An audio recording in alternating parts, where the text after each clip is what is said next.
الحمد لله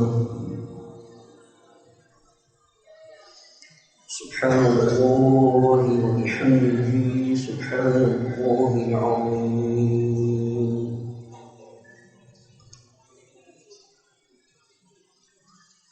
سبحان الله وبحمده عدد خلقه ورضا نفسه وزنة عرشه ومداد كلماته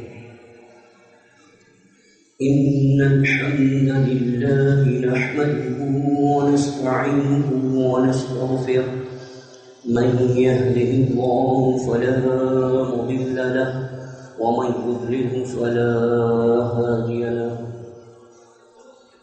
وأشهد أن لا إله إلا الله وحده لا شريك له وأشهد أن محمدا عبده ورسوله أما بعد فإن خير الحديث كتاب الله وخير الهدي هدي محمد صلى الله عليه وسلم وشر الأمور محدثاتها وكل محدثة بدعة وكل بدعة ضلالة وكل ضلالة في النار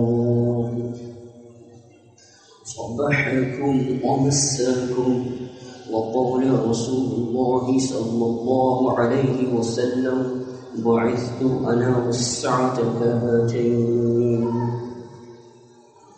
اللهم صل على محمد وعلى آل محمد كما صليت على إبراهيم وعلى آل إبراهيم إنك حميد مجيد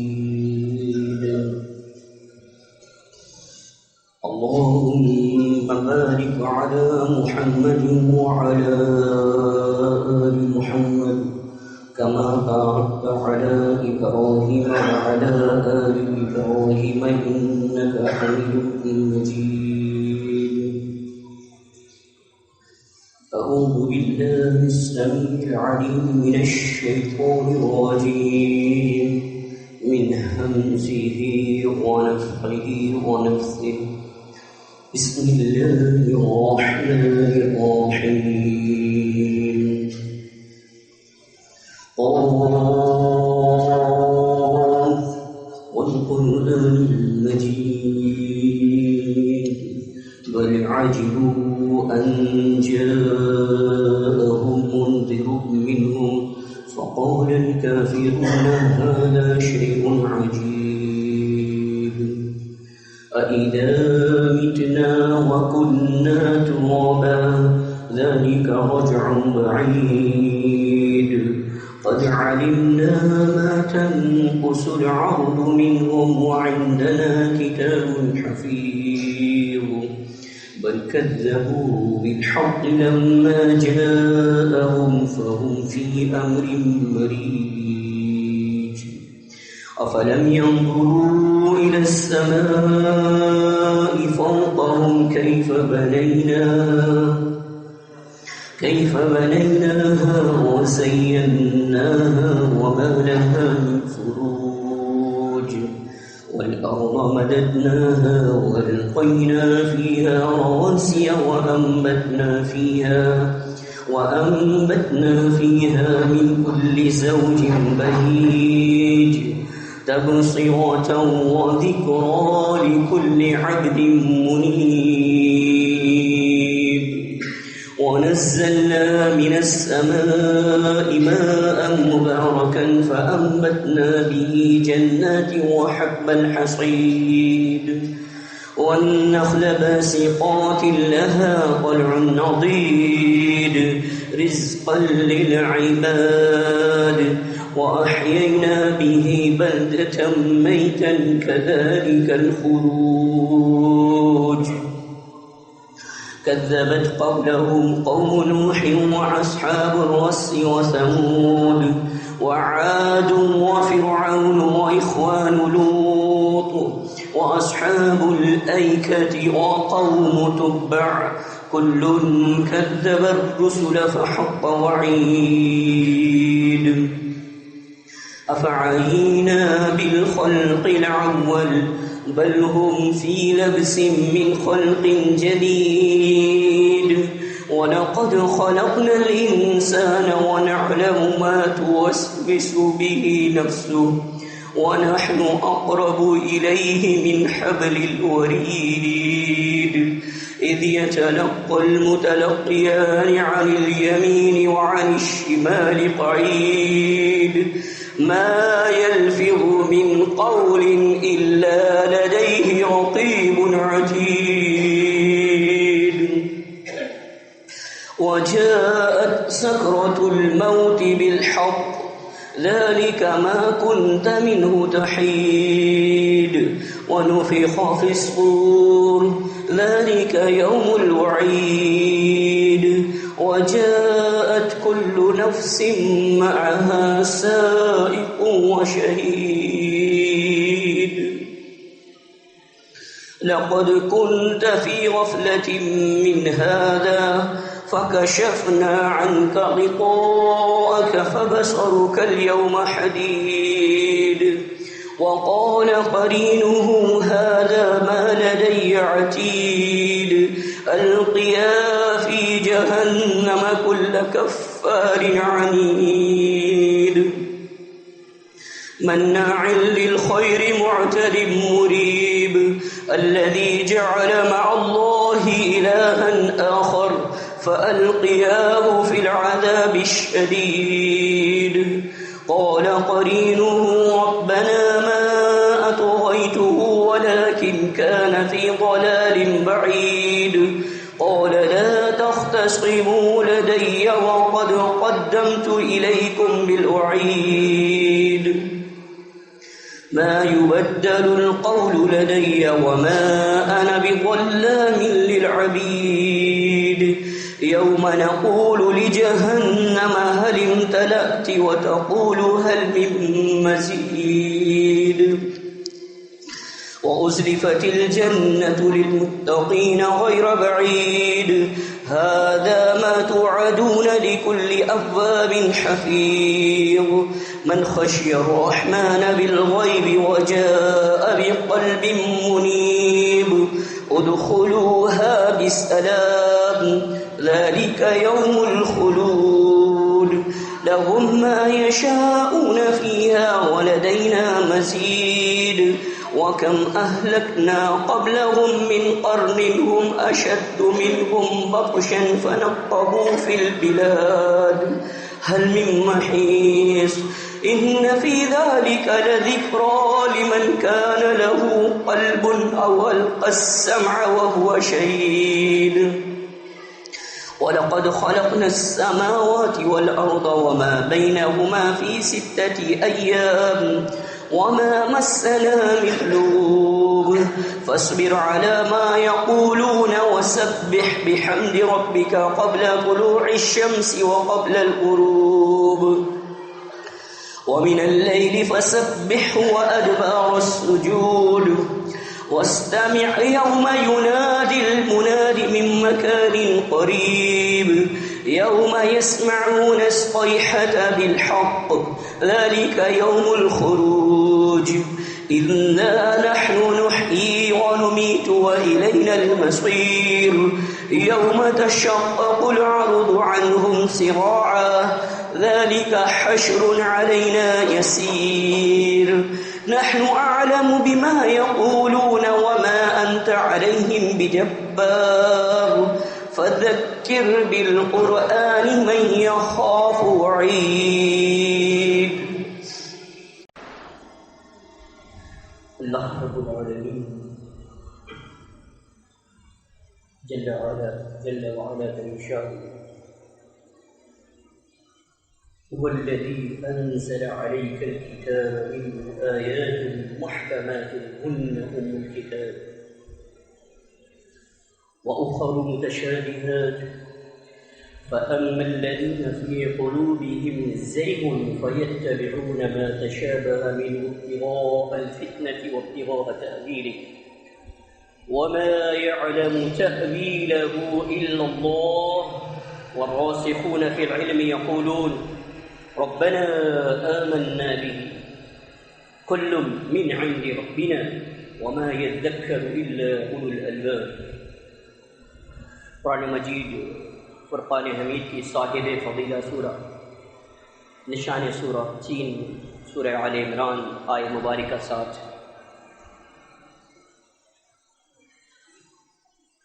باری تعالی کا ارشاد ہے، وہی ذات ہے جس نے آپ پر کتاب کو نازل کیا، ان میں آیات محکمات بھی ہیں اور متشابہات بھی ہیں۔ رہا معاملہ آیات محکمات کا، وہ اصل میں کتاب کی اصل ہے، اور دوسری متشابہ آیات ہیں، رہے وہ لوگ کہ جن کے دلوں میں ٹیڑھ ہے، زیغ ہے، وہ آیات متشابہات کی طرف لپکتے ہیں۔ ابتغاء الفتنة وابتغاء تأویلہ، فتنے کی افزائش کے لیے اور اس کی تعویل کرنے کی غرض، مطلب اس کو اپنے اصل معنی اور مفہوم سے ہٹانے کی غرض۔ ابتغاء الفتنة وابتغاء تأویلہ، وما يعلم تأویلہ الا اللہ، اس کی تعویل نہیں جانتا مگر اللہ تعالی۔ والراسخون فی العلم یقولون، اور جو لوگ علم میں رسوخ رکھتے ہیں، علم کی گہرائیوں میں غوطہ زن ہیں، وہ یہ کہتے ہیں اے ہمارے رب ہم اس پر ایمان لے کر آئے۔ یہ سب کا سب ہمارے رب کی طرف سے، نصیحت حاصل نہیں کرتے مگر عقل والے۔ اللہ رب العالمین نے آیہ مبارکہ میں بالبداہت جس چیز کو سمجھایا ہے وہ یہ کہ ہم بہت تھوڑا علم دیے گئے ہیں۔ فرمایا وَمَا أُوتِيتُم مِّنَ الْعِلْمِ إِلَّا قَلِيلًا، تم بہت تھوڑا علم دیے گئے۔ ہماری جو حواس ہیں وہ محدود ہیں، سماعت اور بصارت، عقل۔ ہم علم کے ذریعے سے علم کو پاتے ہیں، علم کے ذریعے سے علم کا ادراک کرتے ہیں۔ جب کبھی بھی حصول علم ہمارا مقصد اور محور ہو تو کبھی بھی جہالت سے علم کی کوپلیں نہیں پھوٹتی، یا جہالت کے درخت سے کبھی بھی علم کے پھل اور پھول برگ و باد نمودار نہیں ہوتے۔ جہالت کی بنیاد کے اوپر ہمیشہ جہالت وجود میں آتی۔ آج المیہ بھی ہمارے معاشرے کا یہی ہے کہ جو چیز سب سے زیادہ عام ہے وہ جہالت ہے۔ اس معاشرے کی جہاں دیگر برائیاں ہیں، اس میں سب سے بڑی جو بیماری ہے، سب سے بڑی جو برائی ہے وہ جہالت ہے۔ اور قرب قیامت کی نشانیاں بھی یہی ہیں کہ علم کل کم ہو جائے گا۔ صحیح بخاری میں ایک روایت میں ہے یرفع العلم، علم اٹھا لیا جائے گا، اور اس کو مزید وضاحت کے ساتھ یہ بیان کیا کہ ان اللہ لا يرفع العلم انتزاعا ينتزعه من الناس، کہ اللہ علم کو لوگوں میں سے نہیں اٹھائے گا کہ وہ لوگوں کے دلوں میں سے محو کر دے، ولكن يقبض العلم بقبض العلماء، علم اٹھے گا علماء کے اٹھ جانے سے، حتى لم يبق عالما، یہاں تک کہ کوئی جاننے والا، کوئی عالم باقی نہیں رہے گا۔ اتخذ الناس رؤوسا جهالا، لوگ جہلا کو اپنا سرخیل بنا لیں گے۔ فسئلوا فافتوا بغیر علم، ان سے سوال کیا جائے گا اور وہ بے علم لوگوں کو فتوے دیں گے، باتیں بتائیں گے۔ فضلوا فاضلوا، خود بھی گمراہ ہوں گے اور لوگوں کو بھی گمراہ کریں گے۔ تو جو اہل اسلام کے لیے دو بڑے فتنے ہیں وہ ان میں پہلا فتنہ شبہات کا ہے اور دوسرا فتنہ شہوات کا ہے۔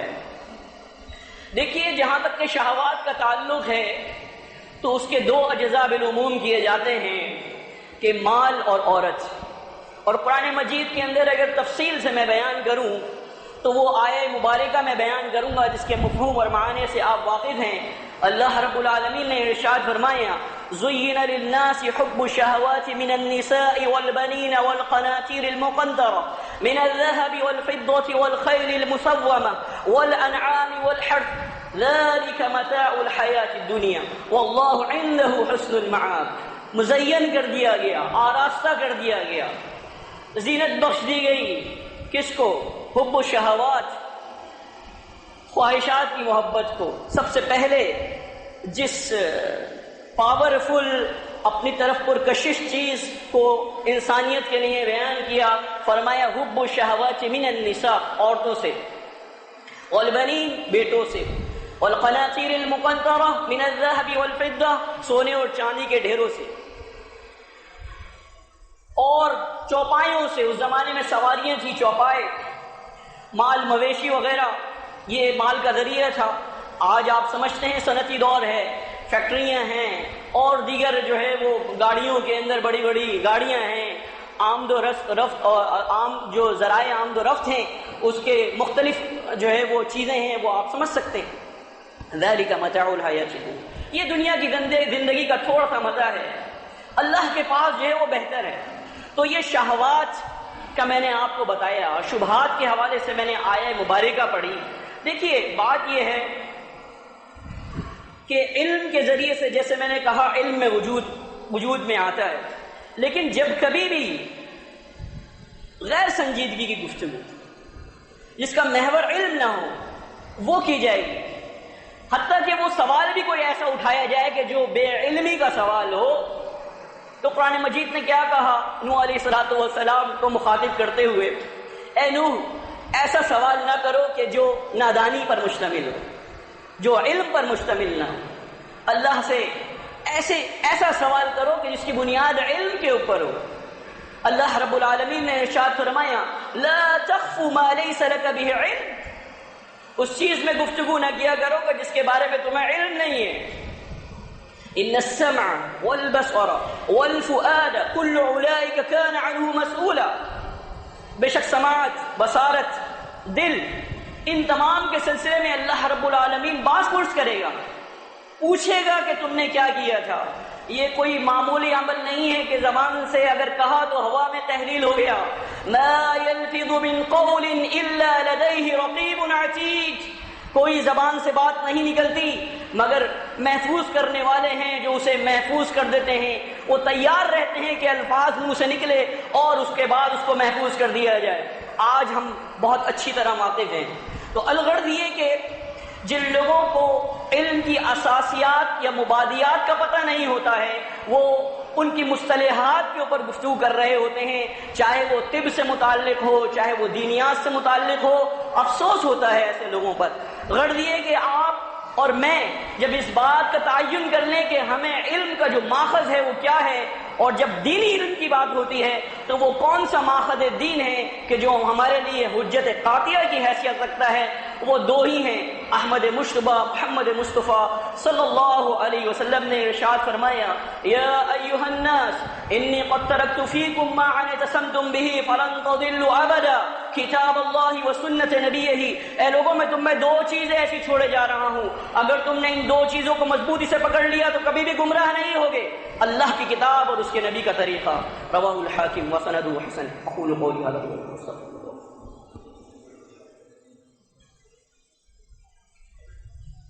الحمد لله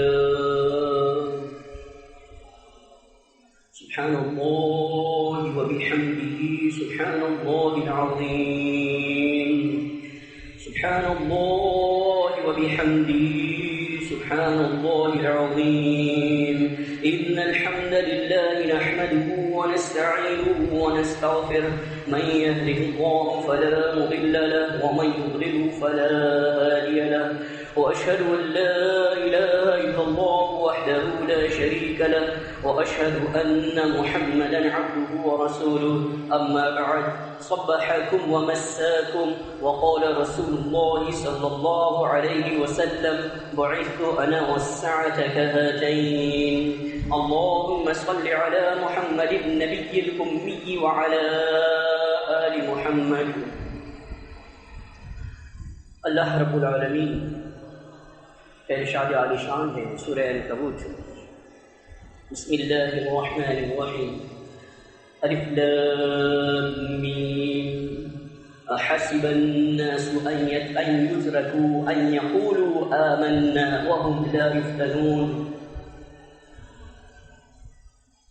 ارشاد فرمایا کیا لوگوں نے یہ گمان کیا ہے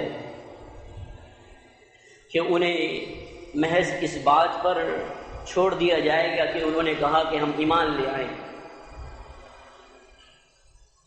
اور ان کی آزمائش نہیں کی جائے گی.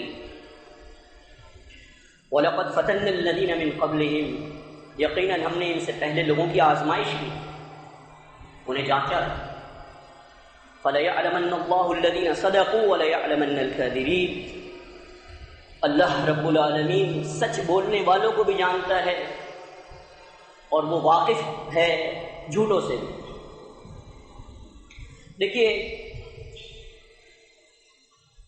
آزمائش شرط ہے. جب کبھی بھی ایک مومن اور مسلم ایک معمول کے حالات میں ہوتا ہے تو اس کی جانچ نہیں ہوتی. جانچ اس وقت ہوتی ہے کہ جب غیر معمولی حالات. ایک شخص کی سچائی کا اس وقت پتہ لگتا ہے کہ جب اس کو اس کی قیمت ادا کرنی پڑے. جب پتہ لگتا ہے کہ کسی شخص نے کسی چیز کی تصدیق کی ہے. جب تمام لوگ جھٹلا دیں اور پھر اس کے بعد کوئی یہ کہے کہ یہ احمد مجتبیٰ محمد مصطفیٰ صلی اللہ علیہ وسلم سچے ہیں, تو وہ شخص ہے کہ در حقیقت اس نے اس سچائی کی قیمت ادا کی ہے اور اس کی حیثیت تمام لوگوں سے ممتاز ہوتی ہے. جس شخصیت کو ہم احمد مجتبیٰ محمد مصطفیٰ صلی اللہ علیہ وسلم کے بعد ابو بکر صدیق رضی اللہ تعالیٰ عنہ کے حوالے سے یاد کرتے ہیں. جب بات کسی سچائی کو عیاں کرنے کی ہو اور عقلیں مجبور ہو گئی ہوں کہ بھیڑیا بات کرتا بھی ہے یا نہیں کرتا, تو اس کے بعد کسی کے بارے میں یہ کہا جائے کہ فنا فنا اس پر ایمان لے آئے, صحیح بخاری اور صحیح مسلم, مفہوم بیان کر رہا ہوں, حدیث بیان وقت کم ہے, محض اشارہ دے رہا ہوں. تو اس کا اندازہ اس وقت ہوتا ہے کہ یہ وہ شخص ہے کہ جس نے قدر و قیمت ادا کی ہے, تصدیق کی. جب ہاتھ کو عوامل واقع اور حالات یہ کہہ رہے ہوں کہ ہاتھ کو روک لیا جائے, اس کے بعد کوئی شخص اسراف کرے اللہ کے راستے میں اور اپنے گھر کا پورا سامان لا کر پیش کر دے. دارمی میں ایسے سند سے ابو بکر صدیق رضی اللہ تعالیٰ عنہ کے حوالے سے. تو یہ کہا جا سکتا ہے کہ یہ وہ شخص ہے کہ جس نے قربانی دی ہے. بات یہ ہے عام حالات کے اندر تو سارے مومن ہوتے ہیں, سارے متقی ہوتے ہیں. یہ مصنوعیت کا چوغا جو پہنا ہوتا ہے یہ اس وقت اترتا ہے کہ جب غیر معمولی حالات ہوتے ہیں. غیر معمولی حالات کے اندر پتہ لگتا ہے کہ کون کتنا بااخلاق اور باکردار ہے اور کون وہ ہے کہ جو اپنے اصولوں کے اوپر سمجھوتا نہیں کرتا. کون وہ شخص ہے کہ جو اپنی انانیت کو کچل دیتا ہے. کون وہ شخص ہے کہ جو اپنے اخلاق اور کردار کے اوپر قائم رہتا ہے. کون وہ شخص ہے کہ جو جھوٹ کو پھیلاتا نہیں ہے بلکہ اللہ کے نبی صلی اللہ علیہ وسلم کی حدیث پر عمل کرتا ہے کہ آپ نے فرمایا کفا بالمرء کذبا ان يحدث بكل ما سمع. کسی شخص کے جھوٹا ہونے کے لیے یہی کافی ہے کہ وہ ہر سنی سنائی بات کو نشر کر دے. آج جو سب سے زیادہ مسئلہ ہے ہمارے ساتھ ہمارے معاشرے کے اندر کہ ہم نتائج پر غور نہیں کرتے, محض کسی بھی شخص کے کوئی کہی ہوئی بات کو لے کر اڑ جاتے ہیں. آپ اور میں سمجھتے ہیں کہ باطل کی حکمرانی جہاں موجود ہے وہاں پر کس قدر ضروری ہے کہ اسلام اور اہل اسلام کا اتحاد اور ان کا اتفاق کسی بھی قیمت کے اوپر قائم کیا جائے، لیکن تمام وہ چیزیں کہ جو اس کے اندر رکھنا ڈالتی ہیں، وہ چاہے تعویل کے بہانے سے ہو، چاہے وہ شبہات کے بہانے سے ہو، آپ اس کو مارک کر لیجئے۔ ظاہر ہے کہ آپ اور وہ لوگ کہ جو علم کے معاملے میں غوطہ زن نہیں ہیں، لیکن کم از کم اتنا تو جان سکتے ہیں کہ اس معاملے کے نتائج کیا نکلیں گے۔ اس کے نتائج کے اوپر آپ غور کریں کہ اگر اس اجتماعیت کو کہ جو تمام رنگ و نسل تعصب سے بالاتر ہو کر مسلک پرستی اور مذہب پرستی کے لبادوں کو اتار کر اور ان کو ٹھوکر مار کر محض اللہ اور اسلام کی ترویج اور اس کی نشر و اشاعت کی بنیاد کے اوپر اس کا احیا کیا گیا ہے، کسی بھی معنوں کے اندر اس کو کمزور کرنے کے لیے کسی بھی تعویل کا سہارا لیا جائے تو ایسی تمام تعویلات کو ہم اپنے پاؤں کی ٹھوکر پر مارتے ہیں۔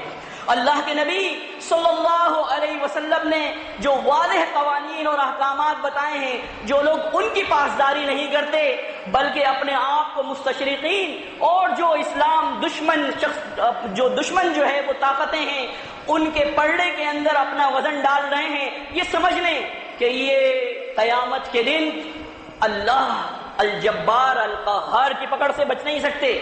اس کی وجہ کیا ہے؟ جماعت المسلمین کا احیا کرنے کا مقصد کیا ہے؟ اس کی غرض و غایت کیا ہے؟ کہ وہ تمام لوگ کہ جو مسالک اور مذاہب کے اندر انہوں نے اپنے آپ کو تقسیم کر لیا ہے، محلوں کی بنیاد کے اوپر عمارتیں اور کئی عمارتیں وجود کے اندر آئی ہیں، ان تمام مسالک اور ان تمام مذاہب اور ان تمام کی تمام بغل بچہ پارٹیاں جو ہیں، انہوں نے اسلام کو کمزور کیا ہے۔ ہم اس بات کے لیے اٹھے ہیں کہ اللہ کے دین کو اس کی اصل صورت کے اندر لوگوں کو روشناس کرائیں۔ ہم وہ لوگ نہیں ہیں کہ جو ڈبل اسٹینڈرڈ رکھتے ہیں، ایک طرف تو تلوار لے کر دشمنوں کے ساتھ رقص کر رہے ہیں اور دوسری طرف ان کے مولوی حضرات ان کے لیے بددعائیں کر رہے ہیں۔ یہ ڈبل اسٹینڈرڈ نہیں چلے گا۔ یہ تعصب اور یہ رنگ و نسل اور قومیت کا تعصب جب تک باقی رہے گا کبھی بھی اسلام اور اہل اسلام تقویت حاصل نہیں کر سکتے۔ میں اور آپ جانتے ہیں کہ گزشتہ نصف صدی سے ہماری دہلیز کے اوپر دنیا کی دو بڑی طاقتیں زیر ہو چکی ہیں، شکست کھا چکی ہیں۔ ہم جس جگہ ہیں یہ اللہ کا بڑا احسان ہے، یہاں وہ لوگ بستے ہیں کہ جو لا الہ الا اللہ کی بنیاد کے اوپر ایک ہونا جانتے ہیں، جو اپنی اختلافات کی قربانیاں دے کر، اپنے رنگ و نسل کی قربانیاں دے کر، اپنی زبانوں کی قربانیاں دے کر، اپنے مسلکوں کی قربانیاں دے کر اتحاد اور لا الہ الا اللہ کے جھنڈے کے نیچے ایک ہونا چاہتے ہیں۔ یہی وجہ ہے کہ وہ نہیں چاہتے کہ ایسی جگہوں کے اوپر جو ہے وہ کسی قسم کا کوئی امن وجود کے اندر آئے۔ یہ گزشتہ نصف صدی سے ہمارے ملک میں اور ہمارے پڑوسی ملک میں جو دہشت گردی ہے، اس کی وجہ یہ ہے کہ یہ ایک نہ ہو سکے۔ اس کے بعد جو رشیا کی جو ریاستیں ہیں اور اس کے بعد جو اسلامی ممالک ہیں، وہ کہیں ایسا نہ ہو کہ یہ ایک بلاک بن جائے۔ آپ اپنی ذمہ داریوں کو سمجھیے، آپ ادھر ادھر نہ دیکھیے، آپ یہ سمجھیے کہ جس چیز کو آپ لے کر اٹھے ہیں یہ وہ چیز ہے کہ جس کے اوپر امت ایک ہو سکتی ہے۔ لوگوں کے پاس ایسا کوئی پیغام نہیں ہے، لوگ جی رہے ہیں اپنے رنگ و نسل کے اندر، اپنے مسلک اور مذہب کے اندر۔ آپ وہ لوگ ہیں جنہوں نے ان تمام بتوں کو پاش کر دیا ہے۔ اس کی قدر اور قیمت کو جانیے، اپنے آپ کی اہمیت کو جانیے۔ یہ اہمیت اللہ رب العالمین نے آپ کے لیے نعمت عظمیٰ جماعت المسلمین کی صورت کے اندر روشناس کرائی ہے، اور یہ فتنوں کے وقت کے اندر لزوم جماعت در حقیقت رحمت ہے۔ احمد مجتبیٰ محمد مصطفیٰ صلی اللہ علیہ وسلم نے ارشاد فرمایا، الجماعت رحمہ والفرقۃ عذاب۔ جماعت رحمت ہے اور افتراق جو ہے وہ فرقہ بندی عذاب ہے۔ ہمارا مقصد کیا ہے کہ وہ تمام لوگ کہ جو لا الہ الا اللہ پڑھتے ہیں محض مسلم نام پر جمع ہو۔ یہ جو رنگ و نسل کی یہ جو برانڈ بنائے ہوئے انہوں نے جو شخصیات کی طرف آپ کو لے جاتے ہیں، چاہے وہ محمدی ہو، چاہے وہ احمدی ہو، چاہے وہ سلفی ہو، صحابہ اکرام رضوان اللہ علیہم مجمعین اس طرح کے برانڈ نہیں رکھتے تھے۔ حالانکہ اب ابراہیم علیہ السلام اور ان کی اولاد کی انبیاء کے حوالے سے وہ اپنے آپ کو کہہ سکتے تھے کہ ہم سلفی ہیں۔ انہوں نے اپنے آپ کو سلفی یا محمدی نہیں کہا، انہوں نے آپ کو مسلم کہا، اس لیے کہ مسلم کا تعلق اللہ سے جوڑتا ہے۔